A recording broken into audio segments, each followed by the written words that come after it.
બનાસકાંઠા જિલ્લાનો જ વિચાર કરીએ તો અમારી પાસે 30 લાખથી વધારે ગાય ભેંસ છે અને તેનું ટોટલ ડંગ કહેવાય તો 3 કરોડ કિલોથી વધારે કાઉડંગ પ્રતિદિન ઉપલબ્ધ થાય।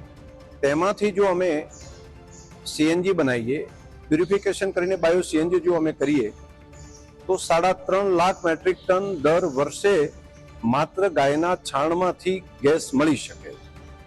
અમારી પાસે 450 થી વધારે કમ્પ્રેસ બાયો સીએનજી પંપ બનાવવાની ક્ષમતા અહીંયા છે અને જેના કારણે દર વર્ષે 6.5 કરોડથી વધારે વ્હીકલો આ બાયો સીએનજી પંપમાંથી ગેસ ભરાવી શકે। આટલા ગેસની ઉપલબ્ધતા પણ થાય અને તેનાથી પણ વધુ તેમાંથી તૈયાર થયેલું જે સોલિડ છે, સોલિડમાંથી જે ખાતર બને તે ખાતરમાંથી પૂરા જિલ્લાની અંદર ડીએપી યુરિયાનો બદલે એક જૈવિક ખેતી કરવાનું કામ તે પણ થઈ શકે।